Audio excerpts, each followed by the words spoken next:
Hello and welcome to confidence commerce classes. My name is Vivek Gupta.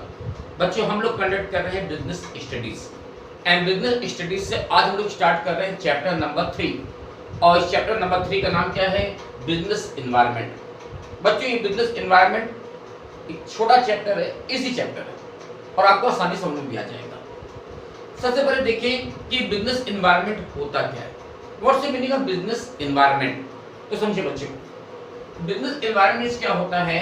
तो मैंने definition दिया, it refers to the surrounding in which the business exist. बच्चों, हमारे business के आसपास वो सारे फैक्टर या वो सारे फोर्सेस जिससे हमारा बिजनेस डायरेक्टली या इनडायरेक्ट वे में इफेक्ट करता है, वो कहलाते हैं बिजनेस एनवायरनमेंट। तो बिजनेस एनवायरनमेंट का मतलब वो सारे फोर्सेस या वो सारे फैक्टर्स जिनसे हमारा बिजनेस डायरेक्टली या इनडायरेक्टली इफेक्ट करता है, तो वो कहलाता है बिजनेस एनवायरनमेंट। अब बच्चों, ये फैक्टर या फोर्सेस क्या हो सकते हैं? जैसे कि कस्टमर्स हैं, हमारे सप्लायर्स हैं, कॉम्पिटिटर्स हैं, हमारे आसपास जो व्यक्ति आ रहे जा रहे हैं, गवर्नमेंट है, बैंक है, फाइनेंशियल इंस्टीट्यूट्स हैं। तो ये कौन है? बिजनेस एनवायरनमेंट है, जिनसे हमारा बिजनेस इफेक्ट करता है और जिनके बीच हमको बिजनेस चलाना है, बिजनेस करना है, तो वो बिजनेस एनवायरनमेंट कहलाता है। तो बहुत ही सिंपल मीनिंग है कि बिजनेस एनवायरनमेंट का मीन्स क्या हुआ? Surrounding in which our business are exist. हमारे बिजनेस के आसपास जो भी फैक्टर्स हैं जिनकी वजह से हमारा बिजनेस डायरेक्टली और इनडायरेक्टली इफेक्ट करता है, वो कहलाते हैं बिजनेस एनवायरनमेंट। तो बिजनेस एनवायरनमेंट क्या आ सकते हैं? जैसे कि फोर्सेस, फैक्टर्स या इंस्टीट्यूशंस जिनसे हमारा बिजनेस इफेक्ट कर रहा है, वो बिजनेस एनवायरनमेंट में आता है। ठीक है, तो देखो बिजनेस एनवायरनमेंट के नेचर और फीचर्स क्या हो सकते हैं, फीचर्स और कैरेक्टरिस्टिक्स ऑफ बिजनेस एनवायरनमेंट। हमने फर्स्ट सेटिंग दिया है ऑल एक्सटर्नल फोर्सेस। बच्चे सोचिए, बिजनेस के जो भी एनवायरनमेंट्स हैं, वो सारे environment, all of environment are external forces. External forces का मतलब बच्चों क्या हुआ कि ये वो फैक्टर्स होते हैं which is the out of the control from the business, जिससे हमारा बिजनेस कंट्रोल नहीं कर सकता। It is out of control. ये हमारे बिजनेस के कंट्रोल से बाहर की चीजें होती हैं जिन्हें हम लोग कंट्रोल नहीं कर सकते। जैसे कॉम्पिटिटर्स हैं, अब मार्केट में कोई नया कॉम्पिटिटर आ गया, अब उसको रोक तो नहीं सकते ना। जो हमारे कंज्यूमर्स हैं, कस्टमर्स हैं, उनके ट्रेंड या फैशन में चेंजेस हो गया, गवर्नमेंट ने अपनी पॉलिसी में चेंजेस कर लिया, कोई नई टेक्नोलॉजी मार्केट में आ गई, तो सोचो क्या इन चीजों को हम लोग कंट्रोल कर सकते हैं? क्या नहीं कर सकते ना। तो जो भी बिजनेस एनवायरनमेंट है वो आउट ऑफ कंट्रोल होते हैं और इसीलिए उसको बोलते हैं एक्सटर्नल फोर्सेस हैं। ये हमारे कंट्रोल के बाहर की चीजें हैं और जिनकी वजह से हमारा बिजनेस डायरेक्टली और इनडायरेक्टली इफेक्ट करता है। ओके, नेक्स्ट स्पेसिफिक और जनरल फोर्सेस। बच्चों, बिजनेस एनवायरनमेंट के जो भी फोर्सेस हैं, जो भी फैक्टर्स होते हैं, वो फैक्टर दो टाइप के होते हैं, या तो वो स्पेसिफिक फोर्सेस होते हैं या फिर वो जनरल फोर्सेस होते हैं। बच्चों, स्पेसिफिक फोर्सेस का मतलब वो फैक्टर या वो फोर्सेस जिनसे हमारा बिजनेस डायरेक्टली इफेक्ट करता है। ऐसे फैक्टर जिनसे हमारा बिजनेस डायरेक्टली इफेक्ट करता है, जैसे कि change in consumers preferences. Consumer के प्रेफरेंसेस में या कंज्यूमर के टेस्ट में, फैशन में चेंजेस हो गया। अब कंज्यूमर पहले पैंट और शर्ट पहनता था, अब वो टी शर्ट जींस पहनने लग गया। तो सोचो, इससे हमारा बिजनेस डायरेक्टली इफेक्ट करेगा। या मार्केट में कोई नया कॉम्पिटिटर आ गया तो उससे हमारा बिजनेस डायरेक्टली इफेक्ट करेगा। तो ये कौन हुए? स्पेसिफिक फोर्सेस हैं। तो स्पेसिफिक फोर्सेस का मतलब वो फोर्सेस जिससे हमारा बिजनेस डायरेक्टली इफेक्ट करता है, जबकि कुछ फोर्सेस ऐसे होते हैं जिनसे हमारा बिजनेस इनडायरेक्टली इफेक्ट करता है, उन्हें बोलते हैं जनरल फोर्सेस हैं। जैसे कि change in government policy, government ने अपनी पॉलिसी चेंज कर दिया। अब देखिए, कुछ सालों पहले गवर्नमेंट ने क्या किया? डिमोनेटाइजेशन कर दिया, 100, 500 और 1000 के नोट बंद कर दिए। तो सोचिए, इससे बिजनेस पर इफेक्ट पड़ा ना, लेकिन उससे पढ़कर हमारे बिजनेस में कितना इफेक्ट पड़ा, इसको हम लोग क्लियरली मेजरमेंट नहीं कर सकते। बिजनेस पर इफेक्ट जरूर पड़ा, बट कितना इफेक्ट पड़ा इसको मेजर नहीं कर सकते। तो ये क्या है? जनरल फोर्सेस है। तो जनरल फोर्सेस का मतलब वो फैक्टर या वो फोर्सेस जिससे हमारा बिजनेस इनडायरेक्टली इफेक्ट करता है। ठीक है, तो जो भी हमारे बिजनेस एनवायरनमेंट होते हैं वो या तो स्पेसिफिक फोर्सेस होते हैं या फिर जनरल फोर्सेस होते हैं। Next, inter relations. अब सोचना बच्चों कि बिजनेस एनवायरनमेंट के जो भी फैक्टर होते हैं वो एक दूसरे से इंटरलिंक होते हैं, इंटरकनेक्टेड होते हैं। यानी अगर किसी एक फैक्टर में चेंजेस हुआ तो उसकी वजह से जो अदर फैक्टर्स हैं उनमें भी चेंजेस हो जाता है। जैसे मैं एग्जांपल ले रहा हूं, जैसे कि मान लीजिए कंज्यूमर का फैशन चेंज हो गया। पहले कंज्यूमर कुर्ता पजामा पहनता था, अब वो टी शर्ट जींस पहनना शुरू हो गया। तो इससे क्या हुआ कि अब जो हमारे सप्लायर हैं वो अपने चीजों को चेंज करेंगे, अब वो जींस और टी शर्ट बनाना शुरू करेंगे। हमारे पास भी जो स्टॉक है हम भी कोशिश करेंगे कुर्ता पजामा जल्दी से खत्म हो जाए और फिर नया हम जींस और टी शर्ट बनाना हम भी सेल करना शुरू कर दें।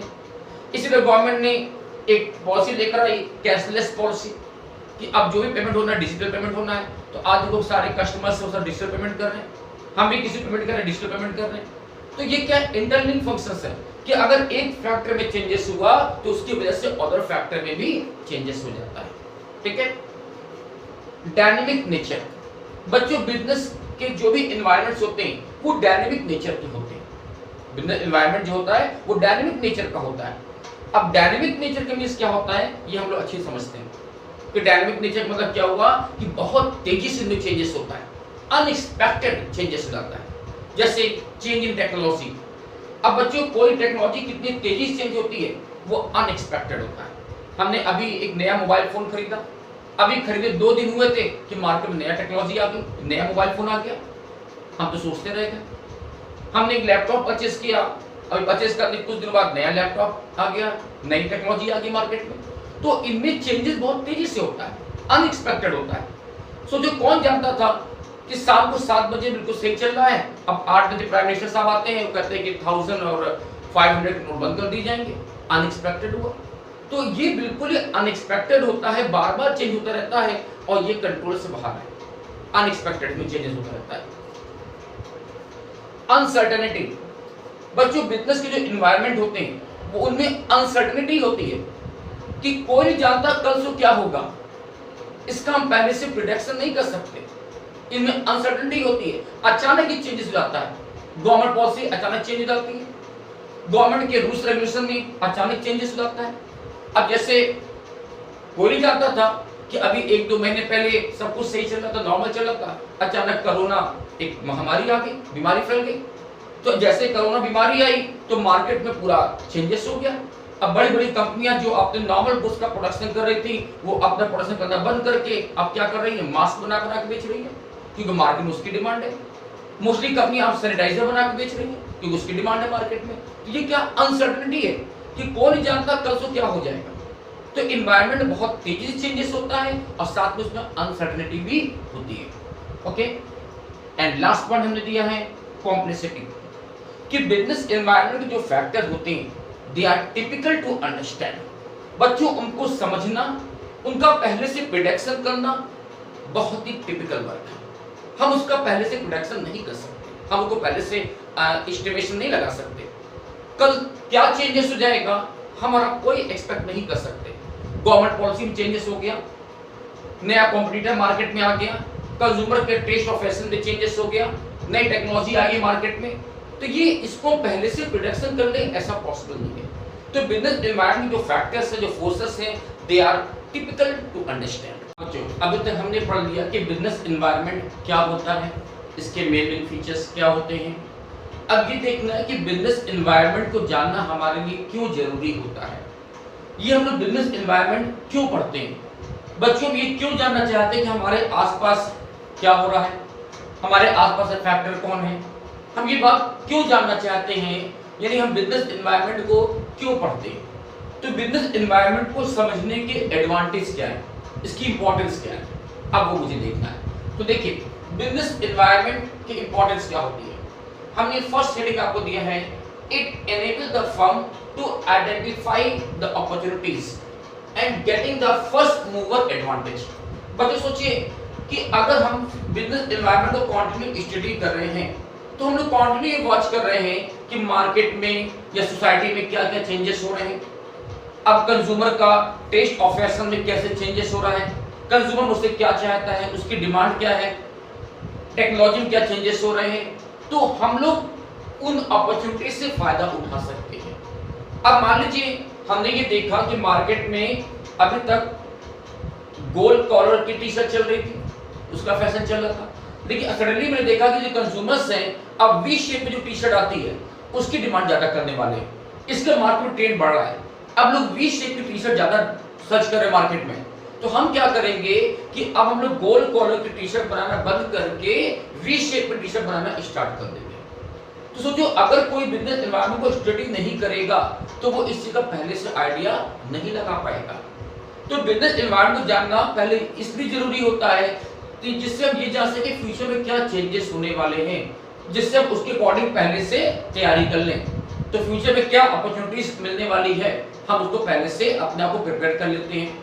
And getting the first mover advantage, हम अगर मैं बिजनेस स्टडी को स्टडी किया है, बिजनेस एनवायरनमेंट को स्टडी किया है, तो इसका हम पहले से एडवांटेज ले सकते हैं। बाकी जो फर्में हैं वो पुराने तौर तरीके चलती रहेंगी, लेकिन हमने जैसे देखा फ्यूचर में चेंजेस होने वाला है, नई टेक्नोलॉजी आने वाली है, नई मशीन आ गई मार्केट में, तो उसका तुरंत मैं एडवांटेज लेना स्टार्ट कर देता हूं। ठीक है ना।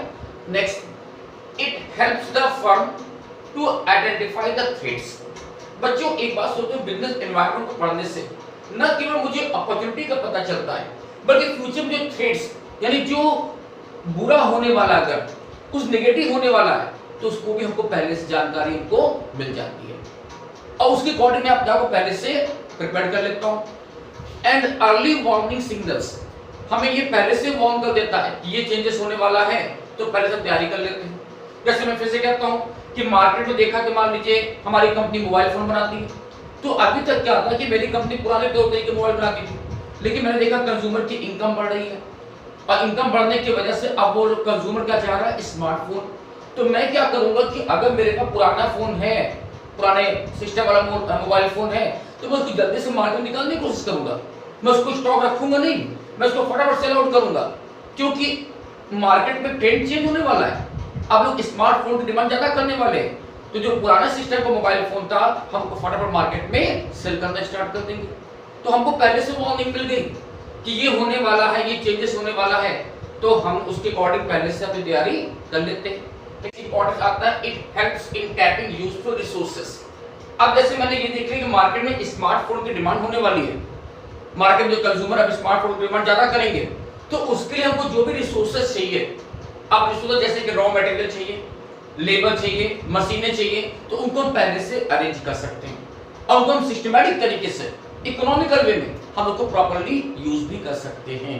ठीक है। तो एनवायरनमेंट का स्टडी करने से हमको पहले से पता चल जाता है कि अब हमको अपने प्रोडक्ट बनाने के लिए कौन कौन सी मशीनें चाहिए, कितना रॉ मटेरियल चाहिए, कितनी क्वांटिटी लेबर चाहिए, उनको पहले से मैनेजमेंट कर सकते हैं हम लोग। Next, helps to adjust and adopt the changes. समझो बच्चों, अगर मैंने बिजनेस एनवायरनमेंट को अच्छी तरह से स्टडी किया है, तो हम लोग फ्यूचर में क्या होने वाला है उसके अकॉर्डिंग हम लोग अपने आप को एडजस्ट कर सकते हैं एंड जो भी चेंजेस होने वाले हैं हम उसको आसानी से अडॉप्ट कर सकते हैं। अब कोई मशीन में चेंजेस होने वाला है, टेक्नोलॉजी चेंज हो रही है, मेथड में कुछ चेंजेस हो रहा है, तो उनको हम आसानी से एब्जॉर्ब कर सकते हैं। Next, it helps in assisting in planning and policy formulation. बच्चों एक बात सोचियो कि जो बिजनेस मैनेजमेंट में होते हैं, जो व्यक्ति बिजनेस मैनेजमेंट में होते हैं, उनका सबसे मेन वर्क क्या होता है, प्लानिंग करना, अपनी कंपनी के लिए प्लानिंग करना और पॉलिसी बनाना। और सोचो प्लानिंग और पॉलिसी बनाने के लिए ये बहुत जरूरी है कि हमें अपने आसपास जो भी एनवायरनमेंट में जो हो रहा है उसका नॉलेज हो, क्योंकि अगर मुझे बिजनेस एनवायरनमेंट का नॉलेज नहीं होगा तो हम अपने लिए पॉलिसी या प्लानिंग नहीं कर सकते। तो कंपनी का जो मैनेजमेंट है वो अपनी प्लानिंग करने के लिए या अपनी पॉलिसी बनाने के लिए बिजनेस एनवायरनमेंट को कंटिन्यू स्टडी करता रहता है। And last point, image the building. बच्चों एक बात सोचो, अगर मैंने बिजनेस एनवायरनमेंट को अच्छी तरह से स्टडी किया है, कंज्यूमर की क्या डिमांड होने वाली है इसी को मैंने पहले से अच्छी तरह से स्टडी कर रखा है और उसके अकॉर्डिंग मैं प्रोडक्शन कर रहा हूँ, तो इससे क्या होता है कि मैं जब कंज्यूमर की नीड के अकॉर्डिंग, उसके डिमांड के अकॉर्डिंग मैं प्रोडक्शन कर रहा हूँ, तो इससे क्या होता है हमारी मार्केट में गुडविल बढ़ती है, इमेज बढ़ती है। तो इन्वायरमेंट को बेटर तरीके से स्टडी करने से हमारी बिजनेस की इमेज या गुडविल बढ़ती है। तो ये थे बच्चों इंपॉर्टेंस ऑफ बिजनेस इन्वायरमेंट। हमने समझा कि बिजनेस इन्वायरमेंट हम लोग क्यों पढ़ते हैं, ठीक है। आई होप सो आपको मेरी बात समझ में आ गई। तो आज हम अपनी वीडियो को यहाँ पे स्टॉप करना चाहेंगे आपसे। So good day, thank you and bye bye.